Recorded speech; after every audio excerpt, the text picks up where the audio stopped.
ಎಲ್ಲ ನನ್ನ ಆತ್ಮೀಯ ಯೂಟ್ಯೂಬ್ ಬಂಧುಗಳಿಗೆ ನಮಸ್ಕಾರ. ಇವತ್ತು ನಾನು ನಿಮ್ಮ ಮುಂದೆ ಒಂದು ವಿಶೇಷ ಸಂಚಿಕೆಯೊಂದಿಗೆ ಬಂದಿದ್ದೇನೆ. ತುಂಬ ಜನರದೊಂದು ವಾಟ್ಸಪ್ ಮೆಸೇಜ್ ಇತ್ತು ಅಥವಾ ಕಾಮೆಂಟ್ಗಳು ಕೂಡ ಇತ್ತು. ವರಮಹಾಲಕ್ಷ್ಮಿ ಹಬ್ಬದ ಒಂದು ಪೂಜೆಯ ವಿಧಿವಿಧಾನಗಳೇನು ಅಥವಾ ಯಾವ ರೀತಿ ನಾವು ಪೂರ್ವ ತಯಾರಿ ಮಾಡ್ಕೋಬೇಕು ಹೇಳುವಂಥದ್ದು ನಿಮ್ಮದು ಕಾಮೆಂಟ್ಗಳಾಗಿರ್ಬೋದು, ಮೆಸೇಜ್ಗಳಾಗಿರ್ಬೋದು ನನಗೆ ಬಂದಿದ್ದಿತ್ತು. ಒಂದು ಸ್ವಲ್ಪ ವಿಡಿಯೋ ಮಾಡಲಿಕ್ಕೆ ಲೇಟ್ ಆಗಿದೆ, ಆದರೂ ಕೂಡ ಇನ್ನು ಸಮಯ ತುಂಬ ದಿನ ಇದೆ. ಹಾಗಾಗಿ ಈ ವಿಡಿಯೋನ ಕೊನೆ ತನಕ ಕ್ಲಿಯರಾಗಿ ನೋಡಿ ಕೇಳಿಸ್ಕೊಳ್ಳಿ. ನಿಮಗೂ ಕೂಡ ಯಾವ ರೀತಿ ಆಚರಣೆ ಮಾಡಬೇಕು ಹೇಳುವಂಥದ್ದು ಗೊತ್ತಾಗ್ತದೆ. ಹಾಗಾದರೆ ಈ ವರಮಹಾಲಕ್ಷ್ಮಿ ಹಬ್ಬ ಅಥವಾ ವರಮಹಾಲಕ್ಷ್ಮಿ ಪೂಜೆ ಅಂದರೆ ಏನು ನಿಮ್ಮ ಪ್ರಕಾರ? ನಿಮಗೆ ನೀವೇ ಒಂದು ಕ್ವಶನ್ ಮಾಡ್ಕೊಳ್ಳಿ. ಈಗ ಸುಮಾರು 10 ವರ್ಷದ ಹಿಂದೆ ಆಗಿರ್ಬೋದು ಅಥವಾ 5 ವರ್ಷದ ಹಿಂದೆ ಆಗಿರ್ಬೋದು, ಈ ಹಬ್ಬಕ್ಕೆ ಬಂದುಬಿಟ್ಟು ವರಮಹಾಲಕ್ಷ್ಮಿ ವ್ರತ ಅಂತ ಕರಿತೀವಿ ನಾವು. ಇದೊಂದು ಹಬ್ಬ ಅಲ್ಲ, ಆ್ಯಕ್ಚುಲಿ ಇದು ವರಮಹಾಲಕ್ಷ್ಮಿ ಪೂಜೆ ಆಯಿತು, ಎಲ್ಲ ಒಂದು ಕಡೆ ವರಮಹಾಲಕ್ಷ್ಮಿ ಹಬ್ಬದ ಕಡೆಗೆ ಬಂದುಬಿಟ್ಟಿದೆ. ಈಗ ಇದು ಆ್ಯಕ್ಚುಲಿ ನೀವು ಮಾಡಬೇಕಾಗಿರುವಂಥದ್ದು ವರಮಹಾಲಕ್ಷ್ಮಿ ವ್ರತದ ಥರನೇ ನೀವು ಆಚರಣೆ ಮಾಡಬೇಕು, ಬಿಟ್ಟರೆ ಅದು ಹಬ್ಬದ ಥರ ಆಚರಣೆ ಮಾಡಬಾರ್ದು. ಹಬ್ಬ ಅಂತಂದರೆ ನಾವು ಸೆಲೆಬ್ರೇಷನ್ ಮಾಡುವಂಥದ್ದು ಅಥವಾ ಖುಷಿ ಪಡುವಂಥದ್ದು, 4-6 ಜನರಿಗೆ ನಾವು ಕರೆದು ಅವರಿಗೆ ಊಟ ಹಾಕುವಂಥದ್ದು, ಇಂಥದಕ್ಕೆಲ್ಲ ನಾವು ಹಬ್ಬ ಅಂತ ಕರಿತೀವಿ. ಅಥವಾ ಒಂದು ಪೂಜೆ ಮಾಡಿದರೆ, ಉದಾಹರಣೆಗೆ ಒಂದು ಗಣೇಶನ ಪೂಜೆ ಮಾಡ್ತೀವಿ, ಅಲ್ಲಿ 4-6 ಜನರಿಗೆ ಕರೆಯೋದು ಅದೆಲ್ಲ ಇರ್ತದೆ. ಈಗ ವರಮಹಾಲಕ್ಷ್ಮಿ ವ್ರತ ಮಾಡಿದಾಗಲೂ ಕೂಡ ನೀವು 4-6 ಜನರಿಗೆ ಕರೀತೀರಿ, ಒಂದು ಸ್ವಲ್ಪ ವಿಭಿನ್ನವಾಗಿರ್ತದೆ, ಅದು ನಾನು ಮುಂದೆ ಹೇಳ್ತೇನೆ. ಆದರೆ ಈಗ ನೀವು ಇಲ್ಲಿ ಮಾಡಲಿಕ್ಕೆ ಹೊರಟಿರುವಂಥದ್ದು ವರಮಹಾಲಕ್ಷ್ಮಿ ವ್ರತ ಆಗಿರ್ತದೆ ಹೇಳೋದು ಮಾತ್ರ ಮರೆಯೋಕ್ಕೆ ಹೋಗಬೇಡಿ. ಇಲ್ಲಿ ಲಕ್ಷ್ಮೀ ದೇವಿಗೆ ಎಲ್ಲೂ ಒಂದು ಕಡೆಗೆ ಯಾವುದೇ ಗ್ರಂಥದಲ್ಲೂ ಕೂಡ ಈ ರೀತಿಯಾದಂಥ ಒಂದು ಉಲ್ಲೇಖವಿಲ್ಲ. ಏನಂತಂದರೆ ಅತಿ ವಿಜೃಂಭಣೆ ಅಂತಂದರೆ ಲಕ್ಷ್ಮೀ ದೇವಿಗೆ ಇಷ್ಟ ಹೇಳುವಂಥದ್ದು ಯಾವ ಗ್ರಂಥದಲ್ಲೂ ಇಲ್ಲ. ಅದನ್ನು ತಾವು ಕೂಡ ಸ್ವಲ್ಪ ನೋಡಬಹುದು. ಇಲ್ಲಿ ತಾಯಿ ಲಕ್ಷ್ಮೀ ದೇವಿ ಏನು ಕೇಳ್ತಾಳೆ ನಿಮ್ಮ ಹತ್ರ ಕೇಳಿದ್ರೆ, ನಿಮ್ಮ ಮನೆ ಸ್ವಚ್ಛವಾಗಿಟ್ಕೊಳ್ಳಿ, ನೀವು ನಿಮ್ಮ ಉಡುಪುಗಳನ್ನು ಸ್ವಚ್ಛವಾಗಿಟ್ಕೊಳ್ಳಿ, ಮನಸ್ಸು ಶುದ್ಧವಾಗಿರಲಿ, ಪವಿತ್ರವಾಗಿರಲಿ. ಆ ವ್ರತನ ನೀವು ಮಾಡಿ, ಆ ವ್ರತನ ನೀವು ಪಾಲಿಸಬೇಕಾಗಿರುವಂಥದ್ದು. ಅಲ್ಲಿ ನಿಮಗೆ ಲಕ್ಷ್ಮೀ ದೇವಿ ಪ್ರಸನ್ನ ಆಗಿರುವಂಥದ್ದು ಆಗ್ತದೆ. ಅದು ಬಿಟ್ಬಿಟ್ಟು ನಾನು ಹಬ್ಬ ಮಾಡ್ತೀನಿ ಅಂದ್ಕೊಂಡ್ಬಿಟ್ಟು ಊರೆಲ್ಲ ಕರ್ಕೊಂಡ್ಬಿಟ್ಟು ಹಬ್ಬ ಮಾಡೋದಲ್ಲ, ಅಥವಾ ಪಕ್ಕದ ಮನೆಯವರು ಗ್ರ್ಯಾಂಡಾಗಿ ಸೆಲೆಬ್ರೇಷನ್ ಮಾಡ್ತಿದ್ದಾರೆ ಅಂದ್ಕೊಂಡು ನಾವು ಸೆಲೆಬ್ರೇಷನ್ ಮಾಡುವಂಥದ್ದಲ್ಲ, ಅಥವಾ ಪಕ್ಕದ ಮನೆಯವರು ಗ್ರ್ಯಾಂಡಾಗಿ ಡೆಕೋರೇಷನ್ ಮಾಡಿದ್ದಾರೆ ನಾವು ಗ್ರ್ಯಾಂಡಾಗಿ ಡೆಕೋರೇಷನ್ ಮಾಡಬೇಕು ಅಂದ್ಕೊಂಡು ಮಾಡುವಂಥದ್ದಲ್ಲ ಇದು. ಮನೆ ಒಳಗಡೆ ಲೈಟಿಂಗ್ ಹಾಕೋದು, ಮನೆ ಹೊರಗಡೆ ಔಟ್ಡೋರಲ್ಲೂ ಕೂಡ ಲೈಟಿಂಗ್ ಮಾಡೋದು, 4 ಜನ ರಸ್ತೆಯಲ್ಲಿ ಓಡಾಡೋರಿಗೆ ಕಾಣುವಂಥದ್ದು ಇವ್ರ ಮನೇಲಿ ವರಮಹಾಲಕ್ಷ್ಮಿ ಹಬ್ಬ ಇವತ್ತು ಅಂದ್ಕೊಂಡು, ಆ ಥರದ್ದೆಲ್ಲ ಬಂದುಬಿಟ್ಟು ಲಕ್ಷ್ಮೀದೇವಿ ಅಪೇಕ್ಷೆ ಪಡೋದು ಇಲ್ಲ, ಇಷ್ಟನೂ ಪಡೋದಿಲ್ಲ. ನೀವಿಲ್ಲಿ ಮಾಡಬೇಕಾಗಿರೋದು ವ್ರತದ ಥರನೇ ಮಾಡಿಬಿಟ್ರೆ ಪೂಜೆ ಥರ ಮಾಡೋಕ್ಕೆ ಹೋಗಬೇಡಿ. ಹಾಗಾದರೆ ಯಾವ ರೀತಿಯಾದಂಥ ಒಂದು ಸಿದ್ಧತೆ ನೀವುಗಳು ಮಾಡ್ಕೋಬೇಕಾಗ್ತದೆ? ಕೆಲವರು ಉಲ್ಲೇಖಿಸುವಂಥದ್ದು ಶ್ರಾವಣ ಮಾಸದ ಮೊದಲ ಹಬ್ಬ ಅಂದ್ಕೊಂಡು. ಕರೆಕ್ಟ್, ನೀವು ಹಬ್ಬವಾಗಿ ಆಚರಣೆ ಮಾಡಿ. ಆದರೆ ಈ ಹಬ್ಬದ ಆಚರಣೆ ಯಾವ ರೀತಿ ಮಾಡಬೇಕಾಗ್ತದೆ ನೀವು, ಅಥವಾ ಇದರ ವಿಧಾನಗಳೇನು ಎನ್ನುವುದನ್ನು ನಾನು ಡೀಟೇಲಾಗಿ ಹೇಳ್ತೇನೆ. ಇಲ್ಲಿ ಎಲ್ಲೋ ಒಂದು ಕಡೆಗೆ ಹೆಣ್ಣು ಮಕ್ಕಳಿಗೆ ಎಲ್ಲಿಲ್ಲದ ಖುಷಿ ಇರ್ತದೆ, ಮತ್ತು ಒಂದು ವಿಜೃಂಭಣೆ ಇರ್ತದೆ ಮನಸ್ಸಲ್ಲಿ, ಅಥವಾ ಒಂದು ಉತ್ಸಾಹ, ಒಂದು ಖುಷಿ, ಒಂದು ಸಂತೋಷ, ಈ ರೀತಿಯಾದಂಥ ಒಂದು ವಿಜೃಂಭಣೆಯಿಂದ ಆಚರಣೆ ಮಾಡುವಂಥದ್ದು ಹೆಣ್ಣು ಮಕ್ಕಳ ರೂಢಿಯಾಗಿದೆ. ಹಾಗಾದರೆ ಈ ಪಾರಂಪರಿಕವಾಗಿ ಮಾಡುವಂಥ ಈ ಒಂದು ವ್ರತ ಶ್ರಾವಣ ಮಾಸದ 2ನೇ ಶುಕ್ರವಾರ ನೀವು ಮಾಡಬೇಕಾಗ್ತದೆ. ಶ್ರಾವಣ ಮಾಸದ 2ನೇ ಶುಕ್ರವಾರ ನೆನಪಲ್ಲಿ ಇಟ್ಕೊಳ್ಳಿ, ಮೊದಲ ಶುಕ್ರವಾರ ಅಲ್ಲ, 2ನೇ ವಾರದಲ್ಲಿ 2ನೇ ಶುಕ್ರವಾರ ಬರ್ತದಲ್ಲ, ಆ ಟೈಮಲ್ಲಿ ನೀವು ಮಾಡಬೇಕಾಗಿರುವಂಥದ್ದು. ಇಲ್ಲಿ ಕೆಲವೊಂದಿಷ್ಟು ಜನರಿಗೆ ಕೆಲವೊಂದಿಷ್ಟು ಪ್ರಾಬ್ಲಮ್ಗಳು ಬರ್ಬೋದು. ಇದು ವಿಶೇಷವಾಗಿ ಹೆಣ್ಣು ಮಕ್ಕಳೇ ಆಚರಣೆ ಮಾಡೋದ್ರಿಂದ ಪೀರಿಯಡ್ ಪ್ರಾಬ್ಲಮ್ಗಳು ಬರ್ಬೋದು, ಅಥವಾ ಏನಾದರೂ ಒಂದು ಸೂತಕದಂಥ ಒಂದು ಸಣ್ಣ ಪುಟ್ಟ ತೊಂದರೆಗಳು ಬರ್ಬೋದು. ಅಂತಹ ತೊಂದರೆಗಳಿದ್ದರೆ ನೀವು 3 ಮತ್ತು 4ನೇ ವಾರದಲ್ಲಿ ಮಾಡ್ಕೋಬೋದು, ಅದರಲ್ಲಿ ಏನೂ ತೊಂದರೆ ಇಲ್ಲ. ಆದರೆ ಒಂದು ವಿಶೇಷವಾಗಿ ಒಂದು ಪವಿತ್ರವಾದಂಥ ದಿನ ಅಂತಂದರೆ ಇದು 2ನೇ ಶುಕ್ರವಾರ ಆಗಿರ್ತದೆ. ಹಾಗಾದರೆ ಈ 2026ರ ಒಂದು 2ನೇ ಶುಕ್ರವಾರದ ಮಹತ್ವ ಏನಿದೆ ಅಂದ್ಕೊಂಡು ನೋಡೋದಿದ್ರೆ, 21/8/2026 ಇದು ಒಂದು ಅತ್ಯುತ್ತಮವಾದಂಥ ಒಂದು ಅಂಕೆ ಸಂಖ್ಯೆ ಕೂಡ ಹೌದು. ಇದೊಂದು 21 ಹೇಳುವಂಥದ್ದು ಅತಿ ಉತ್ತಮವಾದಂಥ ಸಂಖ್ಯೆ. ಒಂದು ಕಡೆಗೆ 2 ಮತ್ತು 1 ಕೂಡಿಸಿದರೆ 3 ಬರುವಂಥದ್ದು ಒಂದು ಬೃಹಸ್ಪತಿಯ ನಂಬರ್ ಆಗಿರ್ತದೆ, ಇದು ಗುರುವಿನ ನಂಬರ್ ಆಗಿರ್ತದೆ. ಭಾಳ ವಿರಳ ಇದು ಬರುವಂಥದ್ದು, ಮತ್ತು ಅಷ್ಟೇ ಶ್ರೇಷ್ಠವಾಗಿರುವಂಥದ್ದು ಆಗ್ತದೆ. ಇನ್ನೊಂದು, ಈ ದಿನ ಇರ್ಬೋದು, ಶುಕ್ರವಾರದ ದಿನ ಇರ್ಬೋದು, ಆ ಒಂದು ಡೇಟ್ ಇರ್ಬೋದು, ಆ ಒಂದು ಬ್ರಾಹ್ಮಿ ಮುಹೂರ್ತ ಆಗಿರ್ಬೋದು, ಇದು ಹಲವಾರು ಯೋಗಗಳನ್ನು ತಂದುಕೊಡುವಂಥ ಒಂದು ದಿನ ಆಗಿರ್ತದೆ. ಅದರಲ್ಲಿ ಯೋಗಗಳಲ್ಲಿ ಹಲವಾರು ಯೋಗಗಳಿದೆ. ರಾಜಯೋಗ ಇದೆ, ಗಜಕೇಸರಿ ಯೋಗ ಇದೆ, ಬುಧಾದಿತ್ಯ ಯೋಗ ಇದೆ.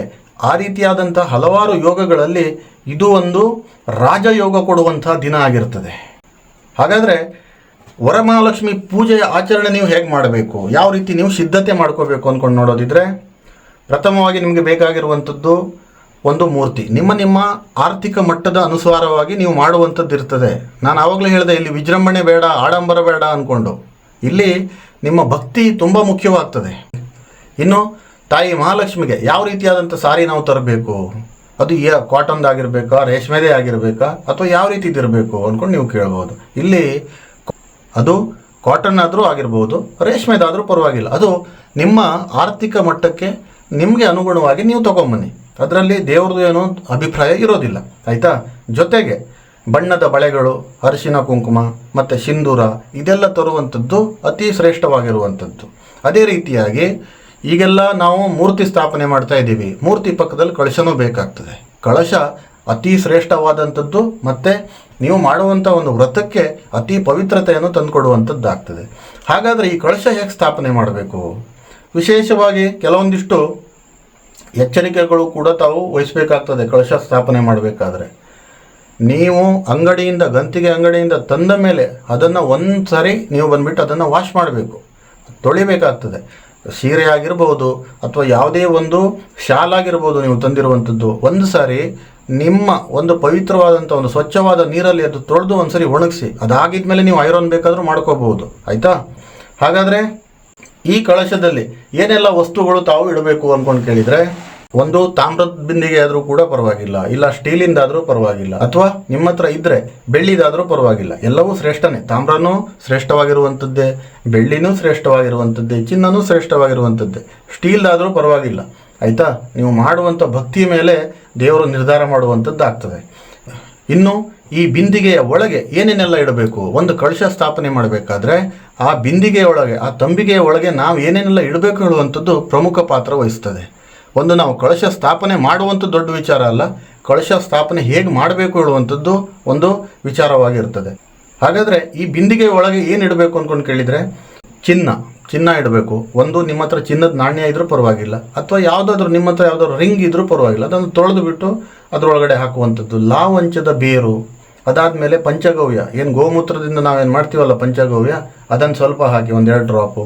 ಆಮೇಲೆ ಅರಿಶಿನ ಕುಂಕುಮ, ಕೆಲವೊಂದಿಷ್ಟು ನಾಣ್ಯಗಳು, ಮತ್ತು ಒಂದು ಅರಿಶಿನದ ದಾರಕ್ಕೆ ಅರಿಶಿನದ ಕೊಂಬು ಕಟ್ಟುವಂಥದ್ದು.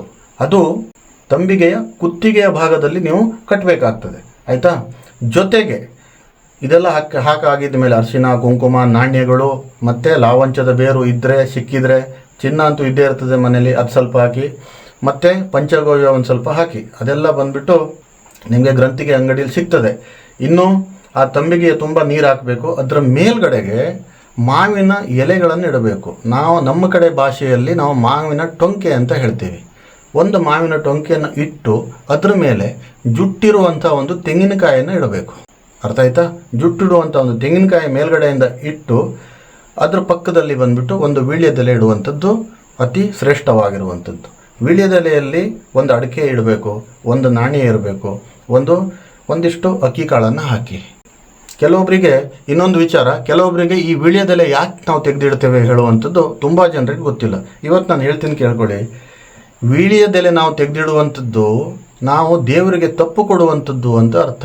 ನಾವು ಮಾಡುವಂತಹ ಪೂಜೆಯ ವಿಧಾನಗಳಲ್ಲಿ ಅಥವಾ ನಾವು ಪೂಜೆ ಮಾಡಬೇಕಾದ್ರೆ ಏನೇ ಒಂದು ತಪ್ಪಾದರೂ ಕೂಡ ನೀನೇ ಕ್ಷಮಿಸು ಅಂದ್ಕೊಂಡು ನಾವು ಮುಂಗಡವಾಗಿಯೇ ತೆಗೆದಿಡುವಂಥ ಒಂದು ಕ್ಷಮಾಪಣೆಯ ಪಟ್ಟಿಯದು.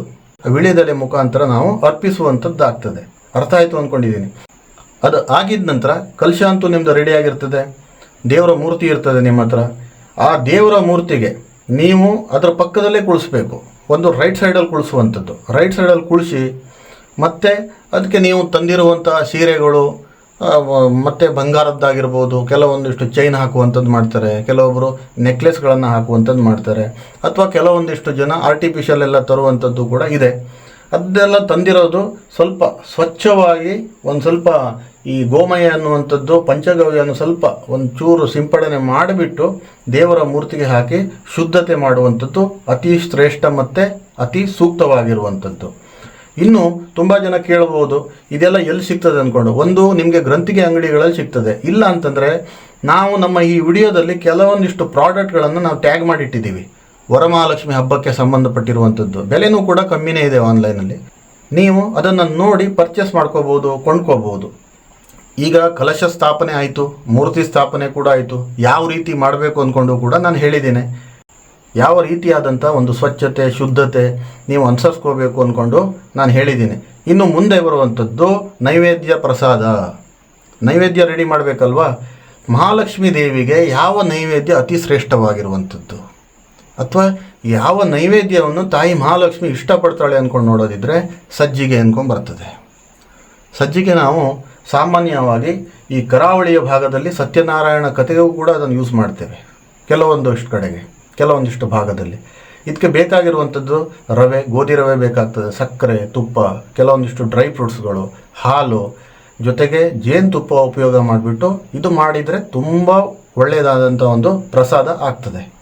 ನೀವು ಈ ಪ್ರಸಾದ ಮಾಡಬೇಕಾದ್ರೆ ಸ್ವಚ್ಛವಾಗಿ ಸ್ನಾನ ಮಾಡಿಕೊಂಡು, ಮತ್ತು ನಿಮ್ಮ ಏನು ಗ್ಯಾಸ್ ಸ್ಟವ್ ಏನು ಯಾರೆಲ್ಲ ಯೂಸ್ ಮಾಡ್ತೀರಿ ಅಥವಾ ಕಟ್ಟಿಗೆ ಒಲೆಗಳು ಯಾರು ಯೂಸ್ ಮಾಡ್ತೀರಿ ಅದೆಲ್ಲ ಬಂದ್ಬಿಟ್ಟು ಶುದ್ಧತೆಯಿಂದ ಕ್ಲೀನ್ ಮಾಡಿಕೊಂಡು ಪಂಚಗವ್ಯವನ್ನು ಸಿಂಪಡಣೆ ಮಾಡಿ ತದನಂತರ ಬಂದುಬಿಟ್ಟು ನೀವು ಪ್ರಸಾದ ರೆಡಿ ಮಾಡಬೇಕಾಗ್ತದೆ.